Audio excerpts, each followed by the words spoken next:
विद्यार्थी मित्रांनो, आज आपण एक नवीन MCQ पाहत आहे जो की 2008 मध्ये JEE आणि CET मध्ये कंटिन्युअसली आलेला होता। बघा मित्रांनो, तो काय म्हणतो आहे बघा, आपण पाहिला आहे शी पाहिलेला आहे स्टँडर्ड, बघा लक्षात घ्या मित्रांनो, SHE स्टँडर्ड हायड्रोजन इलेक्ट्रोड असं त्याचं नाव आहे। आणि त्यांनी म्हटलेलं आहे, काय म्हणतो आहे, the platinum plate is she is use in, आपण जो सेल यूज करतो आहे गॅल्व्हॅनिक सेलमध्ये आपण शीचा यूज करतो आहे, तो कशासाठी केला जातो आहे।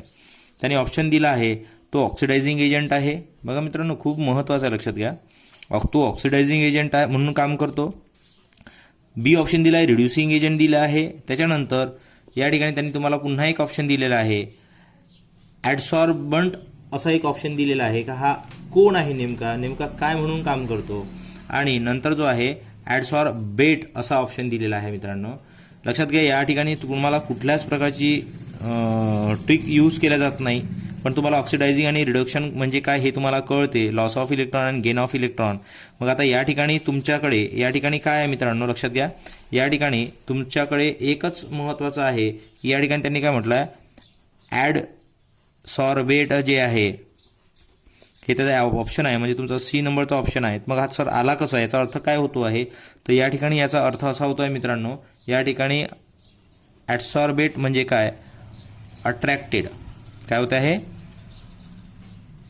अट्रॅक्टेड असं त्याचं ॲन्सर होते आहे मित्रांनो। अट्रॅक्टेड म्हणजे काय, शी आहे जो स्टँडर्ड सेल जो आहे तो आहे।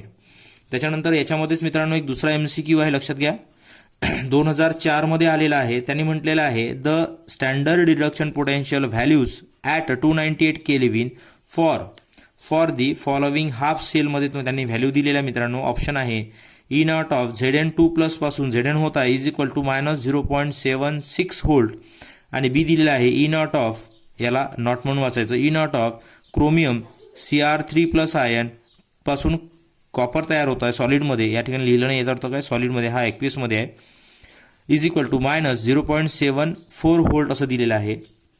पुन्हा त्यांनी E नंबरचा ऑप्शन दिलेला आहे आपल्याला मित्रांनो। E नंबरच्या ऑप्शनमध्ये E नॉट ऑफ हायड्रोजन आयनपासून हायड्रोजन गॅस तयार होतो आहे, त्याचा व्हॅल्यू आहे 0.0 व्होल्ट, जे की आपल्याला IUPACने दिलेली आहे। तो म्हणतो स्टँडर्ड कंडिशनमध्ये अशीच व्हॅल्यू ती राहणार। E naught of Fe3+ आयनपासून Fe मध्ये कन्वर्ट होणार आहे, आणि या ठिकाणी प्लस 0.776 एवढं व्होल्ट याचं राहणार आहे। मग आता याला आपण कशा पद्धतीने मित्रांनो फाइंड आउट करायचं आहे, तर या ठिकाणी लक्षात घ्या मित्रांनो, तुम्हाला हे ऑप्शन दिले आहे, तुमचे ऑप्शन आहे, या ऑप्शनमधून तुम्हाला ऑप्शन सिलेक्ट करायचं आहे। पुन्हा ऑप्शनमध्ये ऑप्शन दिले आहे Zn, बी ए ऑप्शनमध्ये, बी मध्ये क्रोमियम दिलेला आहे, सी मध्ये हायड्रोजन गॅस दिलेला आहे, आणि डी मध्ये आयरन दिलेला आहे, Fe दिलेला आहे। आता या ठिकाणी मित्रांनो तुम्हाला काय करायचं आहे, लक्षात घ्या, सगळ्यात महत्त्वाची एक गोष्ट आहे, ट्रिक आहे मित्रांनो, ही पण सुद्धा एक ट्रिक आहे की तुम्हाला लक्षात ठेवण्याजोगी आहे। तर मित्रांनो मला एक तुम्ही सांगा, रिड्युसिंग एजंट म्हणजे काय, लक्षात घ्या, रिड्युसिंग एजंट म्हणजे काय मित्रांनो, लक्षात घ्या, रिड्युसिंग एजंट हा काय करतो आहे, स्टँडर्ड रिडक्शन पोटेन्शियल, लक्षात घ्या, स्टँडर्ड रिडक्शन पोटेन्शियल या ठिकाणी काम करतो, म्हणजे काय, तो लो व्हॅल्यू म्हणजे काय, तो व्हॅल्यूला जो आहे हा लो ठेवतो आहे, लक्षात आलं, ही एक ट्रिक आहे मित्रांनो, लक्षात घ्या। पुन्हा मी तुम्हाला आणखीन याच्यामध्ये काही मजेशीर गोष्टी सांगणार आहे। आणि मला सांगा, ऑक्सिडायझिंग एजंट म्हणजे काय मित्रांनो, ऑक्सिडायझिंग एजंट हा काय करतो आहे, स्टँडर्ड रिडक्शन पोटेन्शियलमध्ये व्हॅल्यू जो आहे हा काय करतो आहे, हाय करतो आहे, लक्षात घ्या मित्रांनो, हाय करतो आहे, इथं लो करतो आहे आणि या ठिकाणी हाय करतो आहे मित्रांनो। ऑक्सिडायझिंग एजंट काय करतो, SRPची व्हॅल्यू जी आहे हाय ठेवतो आहे, आणि रिड्युसिंग एजंटची रिडक्शनची जी आहे व्हॅल्यू लो ठेवतो आहे। मग आता मित्रांनो या ठिकाणी तुम्ही बघू शकता की या ठिकाणी हाय व्हॅल्यू आणि लो व्हॅल्यू जी आहे कोणाची आहे मित्रांनो, झिंकची आहे, क्रोमियमची आहे, अलग लक्षात, की या ठिकाणी आपल्याकडे हायड्रोजनची आहे, किंवा आपल्याकडे ऑप्शन नंबर डी जो आहे तो आहे।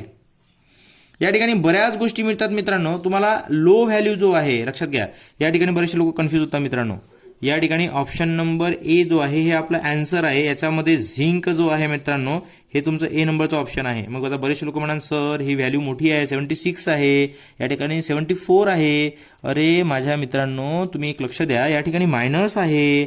आपण काय करतो ज्यावेळेस आपण स्केल लावतो ना, हे 0 या ठिकाणी मायनस लागेल या ठिकाणी आणि या ठिकाणी +1 लागेल मित्रांनो. हे 0 आहे, तर जेवढी अंक मोठे तेवढी व्हॅल्यू लहान मित्रांनो. आता पुन्हा एक त्याच्यामध्ये महत्त्वाची मजेशीर गोष्ट आहे, जो रिड्युसिंग एजंट आहे. जसं फॉर एक्झाम्पल तुमचे एखाद्याचे वडील हे LIC एजंट असेल, हे दुसऱ्याच्या LIC काढतात, स्वतःची नाही. लक्षात घ्या, महत्त्वाचं आहे.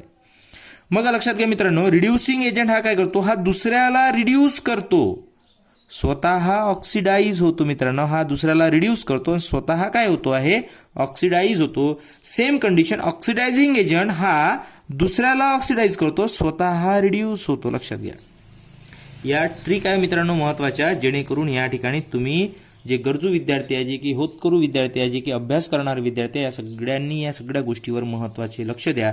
हा 2008 मध्ये आणि हा 2002 मध्ये हा आलेला MCQ आहे मित्रांनो. अशासारखे बरेचसे दरवर्षी MCQ येतात, आपण त्याला स्किप करतो आणि मॅक्झिमम PYQ करा, जेणेकरून तुम्हाला प्रिव्हियस इयरचे जे आहे मॅक्झिमम क्वेश्चन होईल. आणि हे बरेचसे क्वेश्चन जे आहे मित्रांनो 2019च्या बॅचमध्ये सुद्धा बऱ्याचदा आलेले आहे.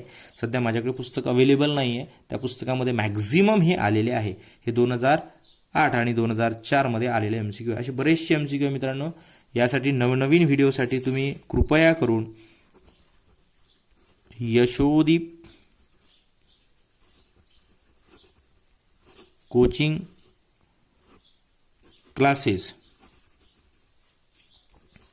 विथ SHYAM, लक्षात घ्या मित्रांनो, श्याम सर या चॅनलला तुम्ही सबस्क्राईब करा, बेल आयकॉन दाबा, सबस्क्राईब करा मित्रांनो, बेल आयकॉन दाबा, जेणेकरून तुम्हाला नवीन नवीन व्हिडिओ मिळणार. असे बरेचसे MCQ तुम्हाला आतापर्यंत कंटिन्यू येणार. तर तुम्ही जर हे केलं तर तुमच्या फायद्यासाठी आहे. जे लोक कोचिंग अफोर्ड करू शकत नाही त्यांना कृपया करून मदत करा, जेणेकरून तुमच्या हातातून काहीतरी एक पुण्याचं काम होईल. ठीक आहे मित्रांनो, अशा नवनवीन व्हिडिओसाठी तुम्ही माझ्या चॅनलला व्हिजिट करू शकता. थँक्यू मित्रांनो.